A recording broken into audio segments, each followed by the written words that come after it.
Now, this is a fairly complicated and expensive way of getting a swimming pool in your backyard. There are far simpler ways and less expensive options.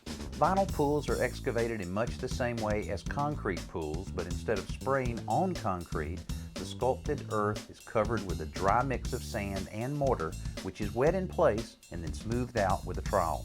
The vertical walls of this style pool are constructed from another material like aluminum or treated wood, depending on the system being used, and then covered with a pad to protect the vinyl liner. The upper rim of the pool contains a channel where the vinyl liner is attached.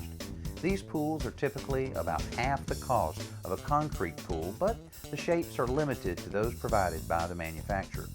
For a slightly more expensive option, there's the fiberglass pool. These pools are completely prefabricated before they arrive at a site, and the installation is usually fairly quick because they're simply lifted off the truck and set in place. This pool is a great option, but the logistics of delivery may limit the locations where it can be installed or have a big impact on the total cost.